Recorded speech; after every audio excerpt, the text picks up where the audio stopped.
अस्सलाम वालेकुम students. Start करेंगे लेक्चर नंबर 9। ठीक है, लेक्चर 8 में टॉपिक नंबर 8 था हमारा अर्थ को हमने डिस्कस किया था, अर्थ क्रस्ट को डिस्कस किया था, उसकी जितनी पार्ट्स हैं उसको हमने स्टडी किया था। तो आज के इस टॉपिक के अंदर हम डिस्कस करेंगे एटमॉस्फेयर को। एटमॉस्फेयर लॉन्ग टॉपिक है, इसको हम दो पार्ट्स के अंदर दो लेक्चर्स में डिस्कस करेंगे। इसका पार्ट नंबर 1 आज हम डिस्कस करेंगे एटमॉस्फेयर का। जी, एटमॉस्फेयर पार्ट नंबर 1। एटमॉस्फेयर क्या है? एटमॉस्फेयर जो है वो मिक्सचर ऑफ गैसेस है surrounding any celestial objects that has a gravitational field strong enough to prevent the gases from escaping, especially the gaseous envelope of Earth. The principal constituents of the atmosphere of the Earth are nitrogen 78%, oxygen 21%. वो कह रहे हैं कि जो atmosphere है ना, ये gases का मिक्सचर है, ठीक है, जो कि हमारे इस अर्थ के अराउंड मौजूद है। The principal constituents of atmosphere, और इसके अंदर जो मेन चीज़ें हैं इन गैसेस के अंदर, वो नाइट्रोजन है जो कि 78% मौजूद है, ऑक्सीजन है जो कि 21% मौजूद है। Atmospheric gases in the remaining 1%, और जो 1% बाकी है उसमें 0.9% जो है वो आर्गॉन है, 0.03% जो है वो कार्बन डाइऑक्साइड है, varying amount of water vapours मौजूद है, ट्रेस अमाउंट्स ऑफ हाइड्रोजन है, ओजोन है, मीथेन है, कार्बन मोनोऑक्साइड है, हीलियम है, नियोन है, क्रिप्टॉन एंड जीनॉन है। ठीक है, तो ये सारी की सारी गैसेस की जो है ये हमारे एटमॉस्फेयर के अंदर मौजूद है। तो बेसिकली हमारा जो एटमॉस्फेयर है वो मिक्सचर है किस चीज़ का? गैसेस का, जिसके अंदर नाइट्रोजन मौजूद है। सबसे ज़्यादा अमाउंट नाइट्रोजन की है, दैट इज़ 78%। उसके बाद 21% ऑक्सीजन है, जो कि मेजर चीज़ें हैं। ठीक है, मेजर गैसेस जो है 78% और 21% जो है इसमें ये नाइट्रोजन और ऑक्सीजन है। बाकी की जो परसेंटेज है वो उसमें ये सारी गैसेस की चंद अमाउंट जो है ना वो मौजूद है। जैसे ओजोन थोड़ी सी होगी, मीथेन भी होगी, कार्बन भी होगी, कार्बन मोनोऑक्साइड भी होगी, हीलियम भी होगी, और ये सारी गैसेस मौजूद हैं। The mixture of gas in the air today has had 4.5 billion years in which to evolve. The earliest atmosphere must have consisted of volcanic emanations alone. Gases that erupt from volcanoes today, however, are mostly a mixture of water vapors, carbon dioxide, sulfur dioxide and nitrogen with almost no oxygen. वो कह रहे हैं कि जो atmosphere है हमारे पास उसके अंदर जो वोल्केनोज हैं, ठीक है, वोल्केनिक्स हैं, जो आतिशफशां हैं, इनके अंदर जो गैसेस के मिक्सचर्स मौजूद हैं उसमें हमारे पास कार्बन डाइऑक्साइड भी है, सल्फर डाइऑक्साइड भी है, नाइट्रोजन भी है, और इनके अंदर ऑक्सीजन बिल्कुल भी नहीं है। ठीक है, जो हमारे पास जो वोल्केनिक्स हैं इनके अंदर जो है वो ऑक्सीजन जो है वो मौजूद नहीं है। बाकी ये सारी गैसेस जो यहाँ पे लिखी गई हैं, कार्बन डाइऑक्साइड है, सल्फर डाइऑक्साइड है, नाइट्रोजन है, ये सारी मौजूद है।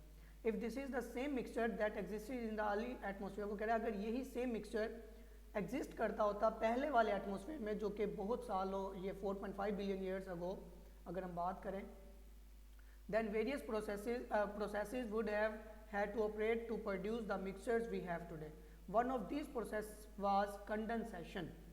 As it cooled, जैसे ये ठंडा होता है, much of the volcanic water vapors condensed, तो much of the volcanic water, कुछ जो वाटर के वेपर्स हैं वो कंडेंस हो जाते हैं to fill the earliest oceans, पहले वाले ओशंस को फिल करने के लिए। ठीक है, यानी कि पहले का जो एटमॉस्फेयर था वो कुछ और था, अब का जो एटमॉस्फेयर है वो कुछ और है। अब वाले एटमॉस्फेयर के अंदर जो ऑक्सीजन है वो मौजूद, इसकी जो कमी है, ठीक है, जो वोल्केनिक हमारे पास मौजूद हैं उनके अंदर जो है ये सारी गैसेस मौजूद हैं सिवाय ऑक्सीजन के, तो इसमें ऑक्सीजन की कमी है। तो इस वाले जो कि अब एटमॉस्फेयर है और जो पहले वाला एटमॉस्फेयर है इनमें जो है वो अच्छा खासा फ़र्क है। Chemical reactions would also have occurred, chemical reaction तो डेफिनेटली वहाँ पे हो रहे होते हैं, क्योंकि some carbon dioxide would have reacted with rocks of earth crust to form carbonates minerals and some would have become dissolve in the new oceans. वो कह रहे हैं कि कुछ जो कार्बन डाइऑक्साइड है वो रिएक्ट कर जाती है अर्थ क्रस्ट के रॉक्स के साथ और क्या बना देती है? कार्बोनेट मिनरल्स बना देती है। Later, as primitive life capable of photosynthesis is evolved in the oceans, new marine organisms began producing oxygen. Almost all the free oxygen in the air today is believed to have formed by photosynthetic combination of carbon dioxide with water.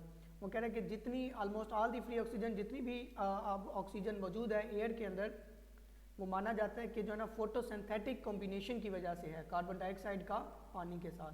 About 570 million years ago, 570 million साल पहले, the oxygen content of the atmosphere and the ocean became high enough to permit marine life capable of respiration।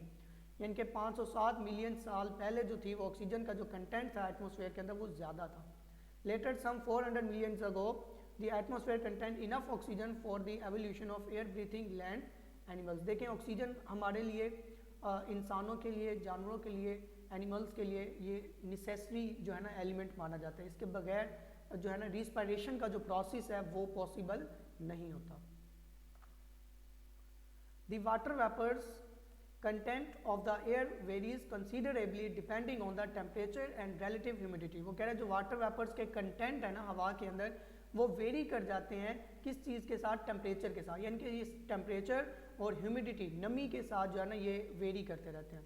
With 100% relative humidity, the water vapors content of air varies from 190 parts per million ppm, parts per million, 190 parts पर million कितने temperature के ऊपर, -40 degree centigrade, और bracket में लिखा हुआ -14 Fahrenheit, to 42,000 parts per million at 30 degree centigrade या 86 Fahrenheit.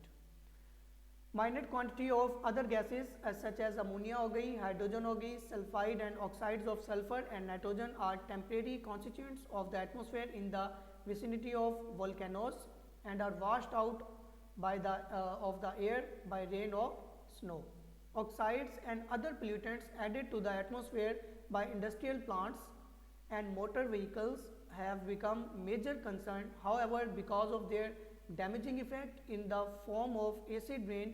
In addition, the strong possibility exists that the steady increase in atmospheric carbon dioxide, mainly as the result of burning of fossil fuels since the mid 1800s, may affect Earth's climate. इस पूरे topic के अंदर ये उसी का ही हिस्सा है atmosphere का। इसके अंदर वो ये कह रहा है कि जो वाटर के वेपर्स होते हैं उन एयर के अंदर जो मौजूद हैं उनकी जो वैल्यू है वो वेरी करती रहती है किस चीज़ के साथ, टेम्परेचर के साथ और ह्यूमिडिटी के साथ। 100% रिलेटिव ह्यूमिडिटी अगर ले ली जाए, यानी कि 100% ह्यूमिडिटी की अगर हम बात करें तो उसके अंदर जो वाटर वेपर्स के कंटेंट हैं हवा के अंदर वो 190 पार्ट्स पर मिलियन होते हैं कितने टेम्परेचर के ऊपर, 14 फ़ारेनहाइट के ऊपर, और 42,000 पार्ट्स पर मिलियन होते हैं कितने टेम्परेचर के ऊपर, 30 डिग्री या 86 फ़ारेनहाइट के ऊपर। माइनर क्वांटिटी जो कि बाकी गैसेज हैं हमारे पास, अमोनिया हो गई, हाइड्रोजन सल्फाइड हो गई, oxides of sulphur, nitrogen are temporary constituents, ये सारे टेम्परेरी होते हैं, ठीक है, एटमॉस्फेयर के अंदर, और जो कि वाश आउट हो जाते हैं किस चीज़ के साथ, एयर बाय रेन और स्नो, जो कि जब बारिश होती है या बर्फ़बारी होती है तो ये सारी गैसेस जो है इनकी जो अमाउंट है वो जो कि टेम्परेरी होती है वो बिल्कुल क्या हो जाती है, ख़त्म हो जाती है।